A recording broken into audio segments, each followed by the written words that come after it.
Welcome to Delhi medical advice.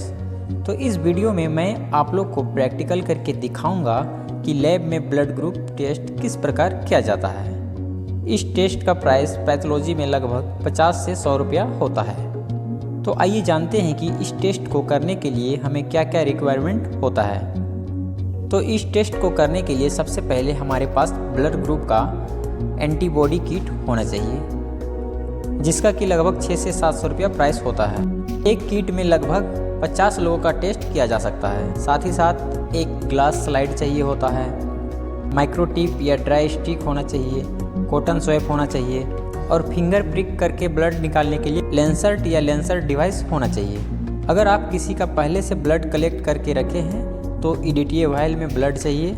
तो देखिए, जो ब्लड ग्रुप एंटीबॉडी किट होता है, इसके अंदर 3 अलग अलग रेजेंट किट होता है, जिसमें से कि ब्लू कलर के किट में एंटी ए रिजेंट होता है, येलो कलर के किट में एंटी बी रिजेंट होता है और जो ट्रांसपेरेंट रिजेंट होता है वो एंटी टी रिजेंट होता है। लैब में टेस्ट करते समय हमेशा ग्लव्स का यूज करना चाहिए।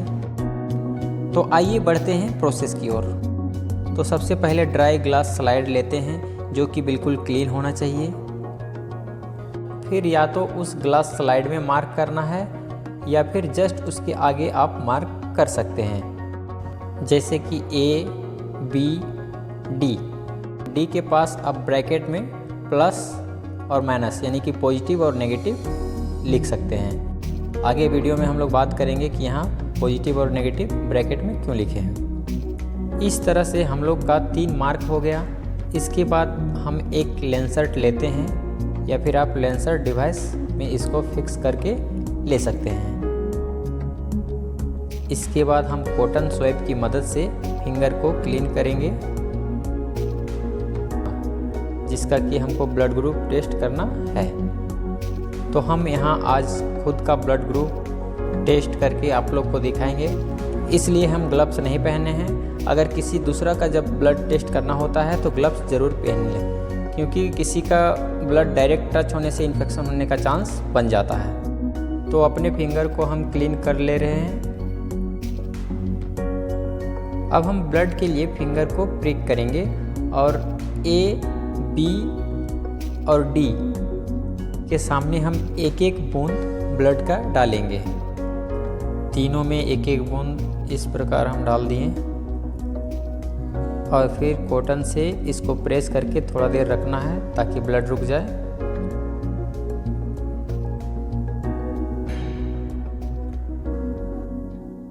अब हम लोग क्या करते हैं कि जो तीनों ब्लड का ड्रॉप है, उसके आगे जो मेंशन है वही एंटी सीरा का एक ड्रॉप उस ब्लड डॉट में डालेंगे। जैसे कि यहाँ पर ए मेंशन है, वहाँ एंटी ए सीरा हम डाल दिए हैं। इसके आगे बी मेंशन है, तो यहाँ पर हम एंटी बी का सीरा डाल दे रहे हैं। और देखिए यहाँ पे डी मेंशन है, तो यहाँ एंटी डी को यहाँ डाल देते हैं। तीनों हो गया।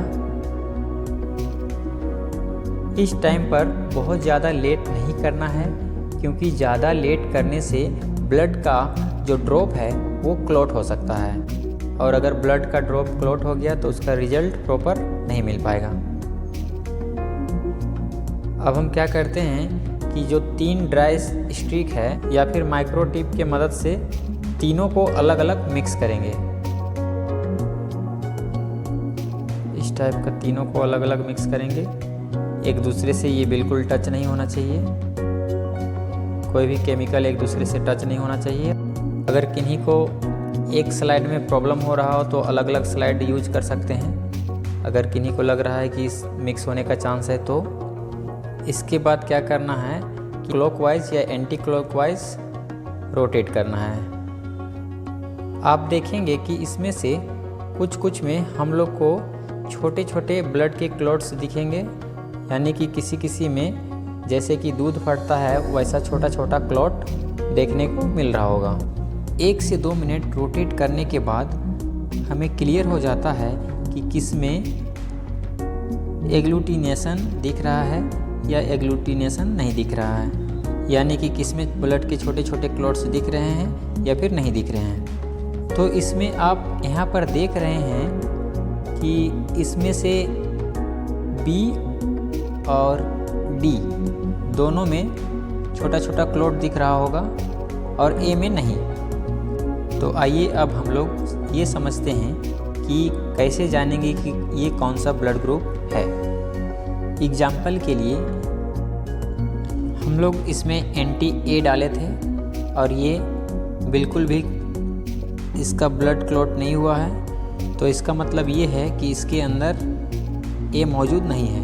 अब इस वाले ड्रॉप में हम लोग एंटी बी डाले हैं और ये रिएक्शन करके ये क्लॉट हो गया है, मतलब कि ये ऐसे फट गया है, तो इसका मतलब है कि इसके अंदर बी मौजूद है। अब इस वाले में जिसमें कि एंटी डी हम डाले थे, इसमें ये क्लॉट हो गया है, इसका मतलब ये है कि ये पॉजिटिव है। इसलिए हम ब्रैकेट में पॉजिटिव और नेगेटिव लिखे थे, क्योंकि एंटी डी का इतना ही काम है कि ब्लड ग्रुप पॉजिटिव है या नेगेटिव ये जानना। अगर फट गया तो पॉजिटिव, अगर नहीं फटा तो नेगेटिव। इसका रोल सिर्फ इतना ही है। बाकी ये दोनों से डिसाइड होता है, एंटी ए और एंटी बी से डिसाइड होता है कि ब्लड ग्रुप कौन सा है, ए, बी, ओ या फिर ए बी। क्योंकि पॉजिटिव और नेगेटिव तो एंटी डी से डिसाइड होता है। तो यहाँ तक तो हम लोग समझ गए कि इस ब्लड में इसमें ए, जिसमें एंटी ए डाले थे और ये नहीं फटा, तो इसका मतलब इसमें ए नहीं है। सेकेंड नंबर में इसमें एंटी बी रिएजेंट डाले थे और ये फट गया, इसका मतलब कि इसमें बी मौजूद है। और इसमें एंटी डी से डिसाइड हुआ, ये फटा तो कि ये पॉजिटिव है। तो ये हमारा डिसाइड हो गया कि इसका ब्लड ग्रुप बी पॉजिटिव है। अब बाकी का भी ब्लड ग्रुप इसी तरीक़ा से जानते हैं। तो अगर हम किसी ब्लड में एंटी ए डालें और वो फट गया, फिर बी डालें और वो नहीं फटा, और एंटी डी डालें और वो फिर फट गया, तो वो ब्लड ग्रुप होगा ए पॉजिटिव, क्योंकि इसमें से ए फटा, बी नहीं फटा और डी का फट गया, मतलब ये पॉजिटिव है। इसके बाद जो आता है कि अगर हम एंटी ए डालें और ये फट गया, और फिर सेकेंड में जब एंटी बी भी डालें उसमें भी फट गया, और एंटी डी डालें और उसमें भी फट गया, तो ये ब्लड ग्रुप होगा ए बी पॉजिटिव, क्योंकि ए भी इसके अंदर है, बी भी है और डी फटा, इसका मतलब तो पॉजिटिव है ही। फिर इसके बाद जो नेक्स्ट आता है कि अगर एंटी ए डालें और नहीं फटा, एंटी बी डालें उसमें भी अगर नहीं फटा, और एंटी डी डालें और अगर उसमें फट गया, तो ये होगा ओ पॉजिटिव, क्योंकि इसके अंदर ए भी नहीं है, बी भी नहीं है, क्योंकि ए में भी नहीं फटा, बी में भी नहीं फटा, और एंटी डी में फटा, तो इसका मतलब तो है कि फटा तो पॉजिटिव है, यानी कि क्लॉट हो गया तो पॉजिटिव है। तो ये आपको 4 ब्लड ग्रुप जो दिखा होगा सिर्फ अभी पॉजिटिव वाला को बताएं, क्योंकि हम अभी वैसे प्रोसेस में बताएं जिसमें एंटी डी सब में क्लॉट हुआ, मतलब कि सब में फटा, तो इसीलिए आपका सब पॉजिटिव में आया। आपका सेम प्रोसेस से अगर यही रहेगा और सिर्फ एंटी डी अगर नहीं फटेगा किसी में, तो वो नेगेटिव हो जाएगा। जैसे कि अगर एंटी ए डालें और नहीं फटा, फिर एंटी बी डालें वो फट गया, उसके बाद जब एंटी डी डालें और नहीं फटा, तो ये आपका ब्लड ग्रुप हो जाएगा बी नेगेटिव। ठीक उसी प्रकार अगर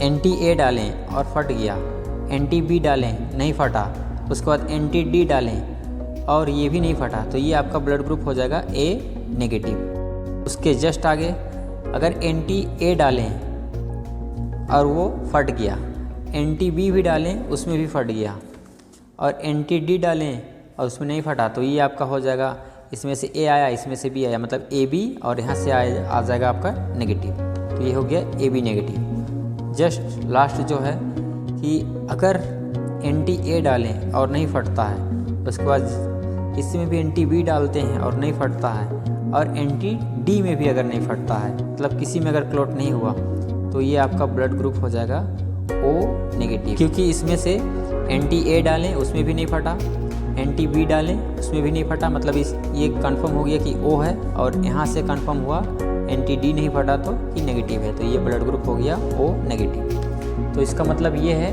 कि NTA NTB से डिसाइड होता है कि कौन सा ब्लड ग्रुप है, मतलब कि A है, B है, AB है या O है, और NTD से डिसाइड होता है कि वो पॉजिटिव है या नेगेटिव है। तो आज हम लोग जाने ब्लड ग्रुप का प्रोसेस कि ब्लड ग्रुप टेस्ट कैसे होता है। अगर आपको ये वीडियो अच्छा लगा हो तो चैनल को सब्सक्राइब कर लें। इसमें आपको मेडिकल से रिलेटेड सारी जानकारी मिलेगा। क्या पता कौन सा वीडियो आपके काम आ जाए। मैं हूं लैब टेक्नीशियन और फार्मासिस्ट विवेक कुशवाहा और आप देख रहे हैं दिल्ली मेडिकल एडवाइस। वीडियो को पूरा देखने के लिए थैंक यू, नमस्कार।